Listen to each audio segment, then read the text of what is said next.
여러분 안녕하세요. 예, 저희는 그 포항공과대학교 인문사회학부의 교수들입니다. 저는 강명훈이라고 하고요. 철학을 가르치는 이충영입니다.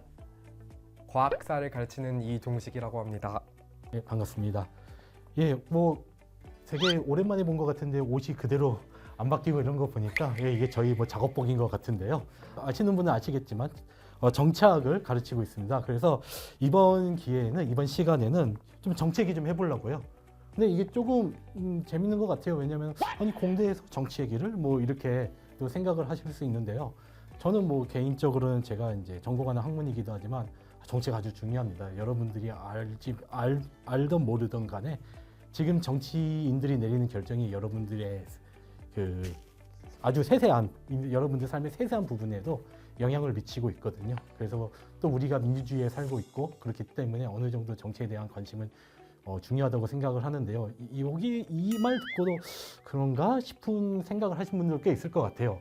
근데 심지어는 제가 오늘 하고 싶은 얘기는 우리나라 정치도 아니고 미국 정치입니다. 예, 미국 정치, 왜 제가 미국 정치를 이렇게 얘기하고 싶은지 혹시 생각해 보셨나요? 글쎄요. 올해 중요한 우리나라를 포함해서 여러 주요 국가들의 중요한 정치 일정이 선거 일정이 있는 것 같습니다. 예. 아무래도 저도 예전에는 우리나라 정치를 잘 이해하고 따라가기에도 바쁜데 남의 나라인 미국 정치까지 내가 신경을 써야 돼? 라고 생각을 하던 시절도 있었습니다. 근데 어느 순간은 미국에서 어떤 대통령이 다니느냐 혹은 미국에서 정치적으로 어떤 일이 결정되느냐에 따라서 이게 알게 모르게 한국에도 크고 작은 영향을 다 미치는 부분은 분명히 있는 것 같아요. 그래서 오늘 이 기회에 강명훈 교수님께서 미국 정치에 대한 이야기를 조금 더 많이 해주시면 우리나라와 또 우리 전 세계 지구촌에 있어서 조금은 큰 영향력을 미칠 수 있는 이 미국의 정치판에 대해서 조금은 잘 알 수 있지 않을까 하는 생각이 듭니다. 사실요, 그 여러 가지 이유가 있지만 가장 큰 이유는 미국이 아직까지는 되게 초강대국으로서 지금 중국과 경쟁을 하지만 미국에서 내려지는 정치적 결정이 우리나라에 영향을 미칠 수밖에 없는 거죠. 뭐 우리 이공계 학생들이라면 지난해 많이 놀랐던 것 여러 가지 미국의 법안들이 있어요. 가장 중요한 게 뭐 인플레이션 감축법 혹은 반도체 과학법. 이거 사실 미국 국내 정책이에요. 근데 현실적으로는 우리나라에 큰 영향을 미쳤죠. 왜냐하면은 뭐 아시다시피 인플레이션 감축법 같은 경우에는 배터리 이런 것들이 미국 공장에서 혹은 뭐 중국 부품을 안 써야지만 뭐 보조금을 주겠다 자동차에 실질적으로 우리 산업에 큰 영향을 미치는 거. 반도체도 마찬가지죠. 뭐 공급망이라든지 이런 거 하면서 중국을 배제해라 이런 이제 액션들을 취하니까요. 그래서 그런 면에서도 우리가 미국 정치를 조금 이해할 필요가 있고요. 또 하나는요, 이제 좀 더 근본적인 측면에서 사실 전 세계 모든 국가들을 따져봤을 때 미국이 유일한 일종의 계획 민주주의 국가예요. 그게 무슨 뜻인가요? 계획 그러니까 민주주의 국가. 우리가 뭐 민주주의 국가라고 하면은 뭐 영국 같은 경우에는 혁명이 일어나면서 자연스럽게 입헌 군주국으로 가고 민주주의적인 요소를 했었는데 미국이란 나라는 나라를 만들기 전에 사람들이 모여가지고 헌법을 쓰면서 우리의 민주 정치는 어떠한 제도를 갖고 어떻게 운영할 것인가 미리 계획을 한 다음에 그 헌법이라는 청사진 안에서 만든 공화국이라는 거죠. 뭔가 계획 도시 할 때처럼 계획 그렇죠. 민주주의 국가다 이렇게 말씀하시는 예. 것 같아요. 그래서 당시에 그 유명한 흔히 말하는 이제 그 건국의 아버지들이라는 사람들이 뭐 이름만 들어도 굉장한 사람이요. 토마스 제퍼슨이라든지 아니면 제임스 메디슨 이런 사람들이 아주 막 몇 년간의 논쟁을 거쳐가지고 우리나라의 헌법은 이렇게 하고 이러한 민주적인 원리를 갖고 나라를 운영하겠다. 그렇게 본다면 사실 미국 그리고 그 땅 유일하게 또 최초의 어떻게 보면 왕이 없는 민주주의 공화국이었고요. 그렇게 본다면 미국의 민주주의가 상당히 세계 지금 각국에 있는 민주주의의 원형이라고 볼 수 있는 측면이 좀 있습니다. 그런 면에서 미국의 민주주의가 어떻게 가는지, 어떻게 움직이는지, 그리고 어떻게 변화하는지 이런 걸 안다면은 거의 미국식 시스템, 특히 대통령제까지 따라하고 있는 우리나라의 민주주의를 이해하는 데서도 상당히 유용한 시사점을 제공한다고 볼 수가 있겠죠.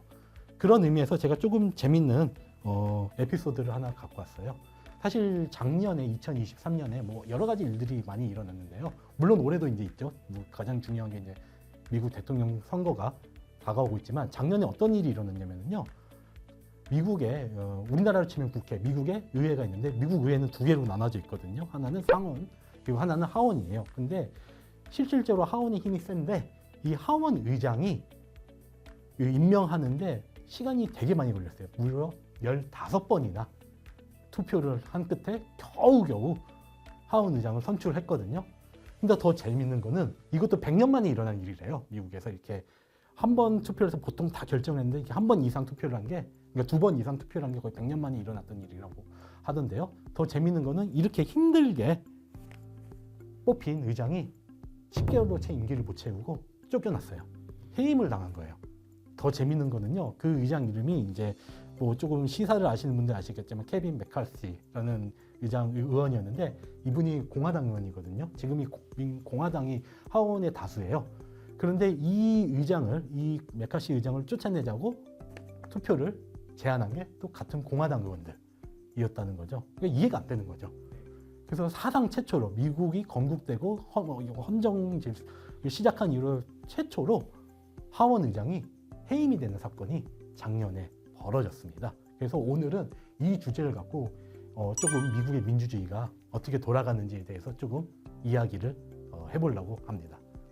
어떻게 이 사건 들어보셨나요? 뉴스나 이런 데서? 예, 들어보긴 한 것 같습니다. 예.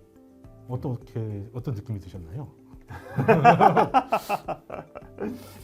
어디까지 말씀을 드려야 할지 모르겠는데 혹시 말씀을 해주시겠습니까? 예.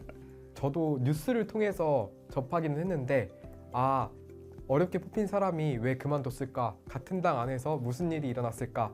혹시 우리나라 정당에 관련해서 우리가 얘기를 하는 소위 당내 계파 간의 갈등이 벌어지고 있는 것일까? 뭐 여러 가지 생각이 들었지만 더 찾아볼 생각은 저도 솔직히 못했던 것 같습니다. 사실 이게 가장 재미있는 게요. 우선 미국의 하원 의장이라는 그 직책이 사실 되게 힘이 센 거죠. 서열이 3인가 그래요.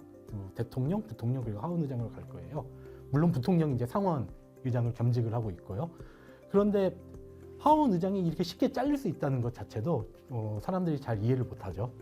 그리고 이게 또 최초로 잘렸다는 거, 그게 도대체 무슨 일이냐? 그러면 이제 몇몇 사람들이 이렇게 그 사람이 이상한 거 아니냐? 그 하원 의장 자체가 개인적인 좀 문제가 있어서 그런 것 아니냐라고 이해를 할 수도 있고요.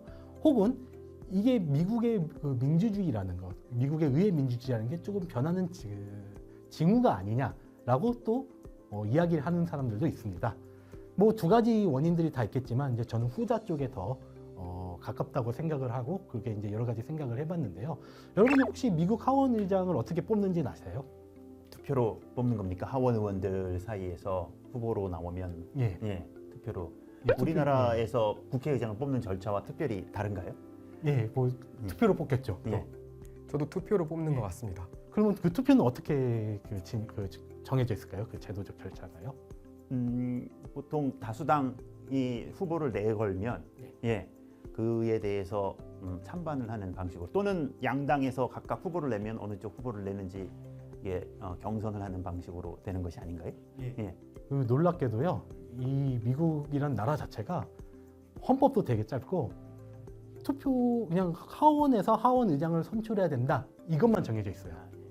예, 다른 법이 없습니다. 헌법에서 하원 의장은 하원에서 선출해라. 그럼 이게 정말 이게 다거든요. 그렇다면 어떤 게 가능해질까요?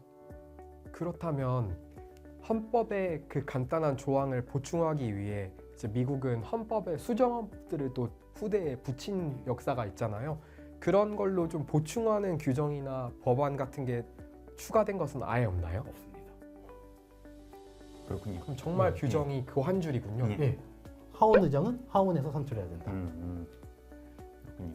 그러면 어떤 게 가능하냐면요, 하원 의원이 아는 사람도 선출해도 되는 거예요. 그렇군요. 하원 의원들이 하원 의장만 선출하라고 했잖아요. 이 하원 의장의 자격이 없는 거예요. 이게 실제로 일어났었죠. 실제로 예전에 하원 의장을 선출할 때 도널드 트럼프를 하원 의장, 그때 의원이 아니었는데 도널드 트럼프 전 대통령을 하원 의장으로 뽑자, 이런 것도 가능하고요. 저도 만약에 누군가가 제 한국에 있는 강영훈이를 하원 의장으로 뽑자, 그럼 저도 후보로 갈 수가 있는 거예요. 그리고 더 재밌는 거는 그 아까 말씀하신 경선을 해서 후보가 있다고 하잖아요. 근데 후보가 아닌 사람한테도 투표를 할 수가 있어요. 그래서 예를 들어서 A라는 사람과 B라는 사람이 하원 의장 선거에 올라왔는데 갑자기 누군가 제 이름을 쓴 거예요. 강명훈. 그러면은 더 재밌는 건 이게 기권이 아니에요. 예, 유효표로 예. 그러니까 엄청 오픈돼 있습니다. 그 제도적 수준이 상당히 낮은 거를 볼 수가 있죠. 그렇다면은 사실 이게 되게 미스터리인 거예요. 이렇게 제도적 수준이 낮은데 제가 아까 서두에 말씀드렸다시피 하원 의장을 이렇게 15번이나 선거를 다시 해서 뽑은 것도 거의 100년 만에 처음이라는 거고 또 하원 의장이 해임된 것도 사상 처음이라고 말씀드렸잖아요.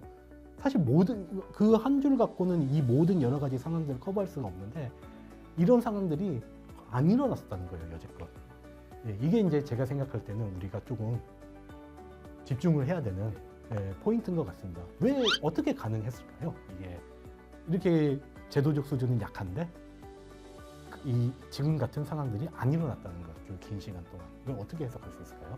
제도적인 수준이 낮았음에도 불구하고 그 제도를 운영하는데 큰 애로사항이 없었다라는 현상을 이해할 때 1차적으로 저는 드는 생각은 그렇다면 제도의 어떤 규정의 바깥 범위 안에서 사람들이 조금은 융통성을 발휘하고 혹은 정치력을 발휘해서 잘 합의를 만들어가면서 이 선은 넘지 말자, 이게 관례다, 이게 선례다, 뭐 이런 방식으로 운영을 해왔던 것이 아닐까 하는 생각은 듭니다. 저는 오히려 제도를 잘 갖춰져 있으니까 운영이 잘 됐다고 하는 게 저한테는 비상식적인 예. 그 관례와 관습과 사람들이 가지고 있는 사고 방식에 의해서 보통은 불문율적인 방식으로 결정되는 게 일반적인 의견 수렴의 역사가 아니었는가 그렇게 생각하고 있습니다. 예, 사실 두 분이 네. 정확하게 지적을 하셨습니다. 이 미국이라는 나라가 보면은요 헌법도 그렇고 영미법이라고 하잖아요. 관례와 관습이 더 중요한 나라입니다. 물론 헌법은 성문법을 갖고 있지만요. 그 말인즉슨 지금 이렇게 제도 수준이 낮음에도 불구하고 여지껏 잘 굴러왔다는 것은 어느 정도 불문율 혹은 비공식적인 제도가 있었다는 겁니다. 근데 정치학에서 제도라는 걸 말할 때는요. 일종의 약속이에요. 게임의 규칙이라는 것을 말하는 거고요. 이 규칙을 어길 때 제재가 가능하다는 건데요. 그럼 제재는 어떻게 가능해지냐? 그것을 이 제도를 혹은 불문율을 관습을 어긴 사람들에 대해서 흔히 말하는 선거에서 투표에서 뽑지 않으면 되는 거예요. 그 정치인들을. 그런 식으로 제도가 잘 이루어졌다고 보는 게 일반적인 해석입니다. 그게 이제 얼마 전에 우리나라에도 2018년에 번역이 됐던 책인데요. 어떻게 민주주의는 무너지는가라는 책이 있거든요. 그 하버드에 계시는 두 분의 정치학자가 쓰신 책인데 그분들도 그거를 지적하더라고요. 미국의 민주주의가 유지될 수 있었던 것은 이처럼 불문율, 관습 이런 게 있었다. 그 중에서도 가장 중요한 관습이 무엇냐, 불문율이 무엇냐, 그게 뭐였냐면은 그 사람들이 말하는 거는 제도적 자제라는 겁니다. 이 제도적 자제라는 거는요 어떤 걸 의미하는 것 같습니까? 자제, restraint인가요? 그렇죠. 예. 포비어런스. 예. 포비런스. 예. 어려운 말이군요. 예. 나중에 자막 달고 이제. 자막이 있지 않습니까? 아마 아까 책 말씀 때 이렇게 책 그렇군요. 저도 제도적으로 규정되어 있지 않든 뭐 규정되어 있든 어떤 범위 안에서 의사결정을 좀 제약해라, 자제해라, 합의해라 이런 뉘앙스로 이해가 되는 것 같습니다. 예, 맞습니다. 사실은요 불법이 아닌 거예요. 자기가 어떤 행동을 하더라도 불법이 아닌 거 제도에서는 용인을 해줘요. 공식적인 제도에서는. 그럼에도 불구하고 그렇지 않는다는 거죠. 스스로 자제를 한다는 거죠. 이게 이제 우리나라의 케이스에도 그렇고 미국의 케이스도 그렇지만 이게 무너지기 시작하면은 결국에는 끝까지 가게 되는 거죠. 한 사례를 들어볼까요? 미국 정치에서는 필리버스터라고 혹시 들어보셨나요? 예, 필리버스터라는 게 뭐죠? 상원 의원들이 무기한 토론이잖아요. 상원만 하는 건가요? 하원을 예, 못 상원에서 하게 돼 있습니다. 아, 그러시군요. 예, 상원 의원들이 무기한으로 토론을 하는 거예요. 토론이 안 끝나는 거예요. 토론을 계속 하다 보면은 회기가 끝나잖아요. 그럼 법안을 통과 못 하는 거예요. 시간이 다 됐으니까. 그래서 뭔가 막을 법안이 있다. 그러면은 상원의원이 나가가지고 끝날 때까지, 이 회기가 끝날 때까지 계속 토론을 하는 거예요. 발언을 하는 거예요. 그래서 보통 어떻게 하냐면요. 전화번호를 들고 오세요.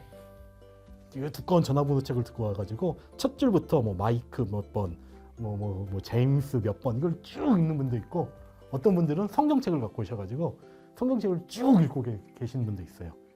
근데 이 필리버스터라는 제도가 사실은 있음에도 불구하고 이걸 처음에는 사용하지 않았대요. 처음에는 사용하지 않다가 어느 순간인가 사용하기 시작했다는 거예요. 즉 제도적 자제가 점점 약해진다는 거죠. 이런 식으로 제도에선 용인하지만 실질적으로 사용하지 않는 것, 이거를 사용하기 시작하면은 제도적 자제가 무너지고 약한 제도적 그 공식적 제도 기반에 의해서 이제 여러 가지 일들이 발생할 수 있다는 건데요. 자, 그렇다면은 제가 또 질문 하나 드릴게요. 무슨 강의 시간 같은데요. 네, 좋은데요. 이러한 제도적 자제가 무너지게 되는 가장 큰 원인은 어떤 게 있을까요? 상호 간의 신뢰의 상실.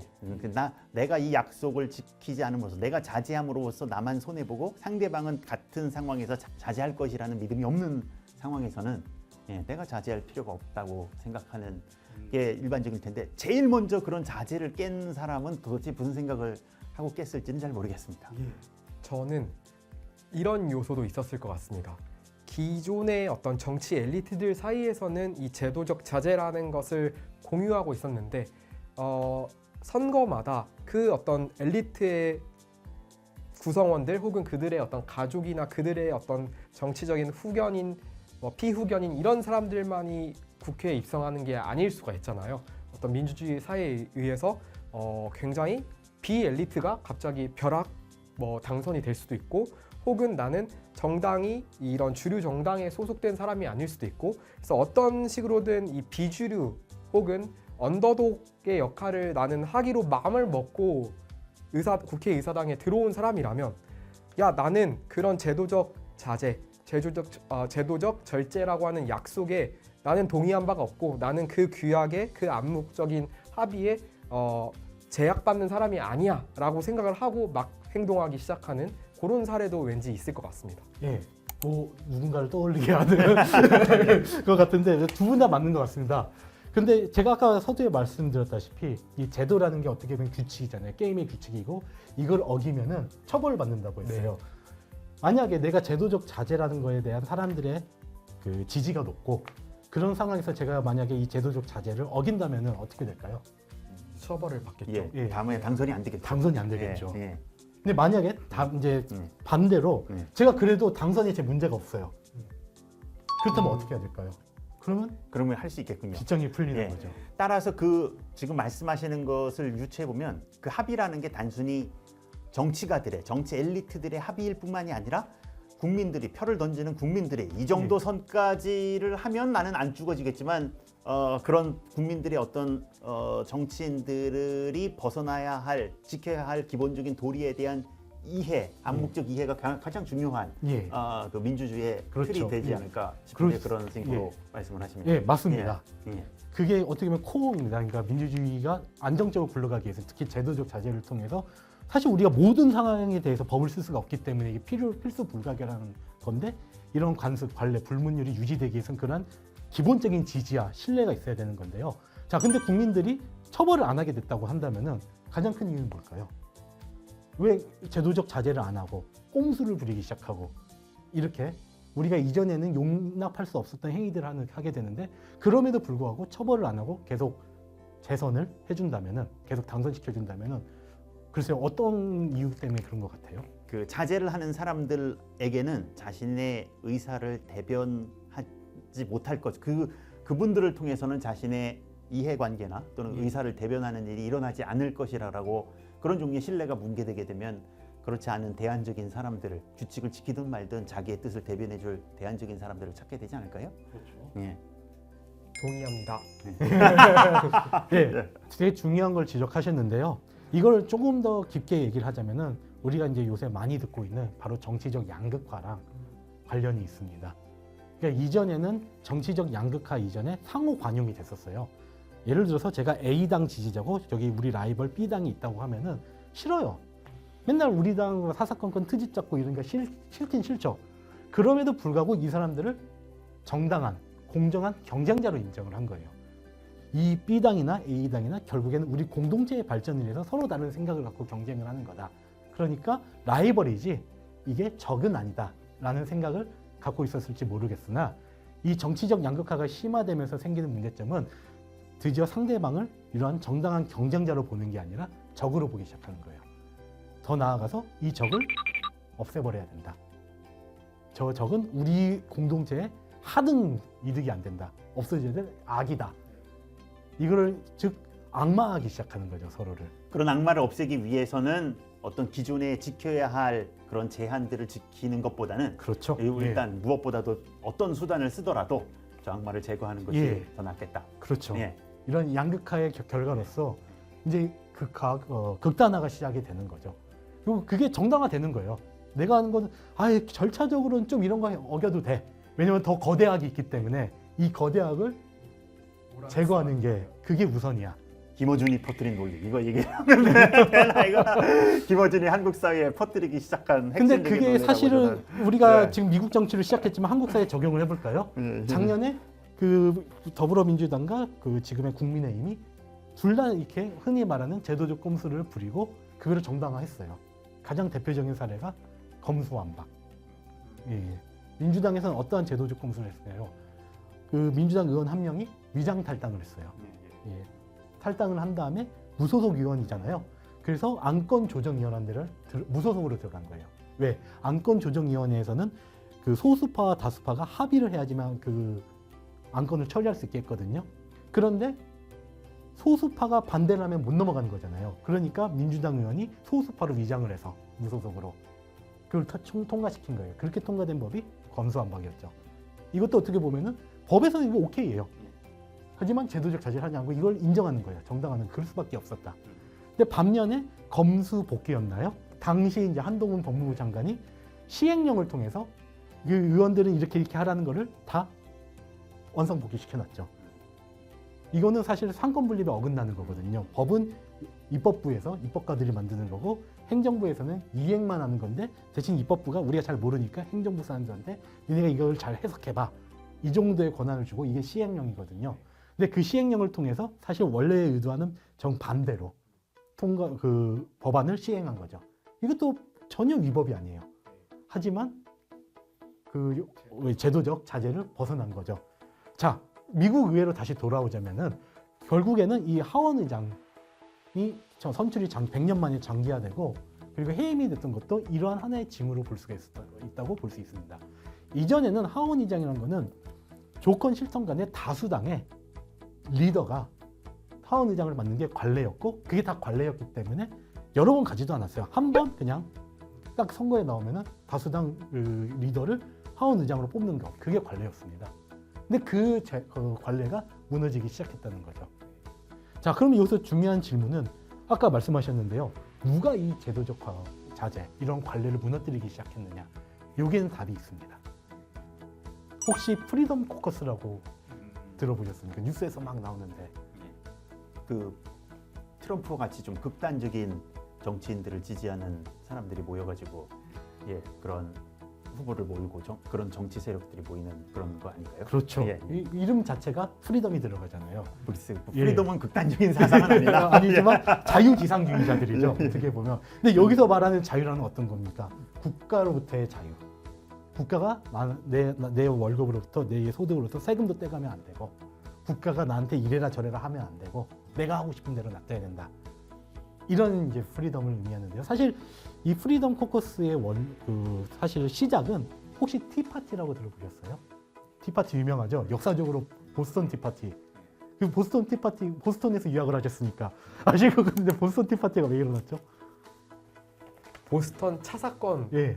박물관을 제가 갔다 왔지만 정확한 것은 잘 기억이 나지 않지만 당시에는 이제 국가라고 하는 게 영국의 식민 정부였고 이 아메리카로 이주한 이 어떤 사람들의 정치적 결사체로서의 이 티파티는 결국은 영국 식민정부의 과세에 대한 권한에 있어서 의견이 좀 반대의 의견을 갖고 있었고 그거를 어떤 일련의 정치적 행동으로 좀 표현을 했던 역사라고만 알고 있습니다. 투표 없이 세금 없다. 그렇죠. 예. 예. 우리는 투표도 안 하는데 크라운 영국 그 왕실에서 그때 이제 차가 제일 중요한 그 무역품이었잖아요. 계속 세금을 때려서 가져가니까 거기 화가 난 거죠. 그래서 그 세금에 반대하면서 투표 없이 우리 세금 떼가는 걸 반대하면서 아메리칸 원주민이죠. 미국 원주민으로 이렇게 위장을 해서 그 차들을 다 바다에 던져버린 거잖아요. 그 티파티가 사실은 부활을 한 거죠. 미국 정치에서. 똑같은 아이디어입니다. 국가 개입하지 마라.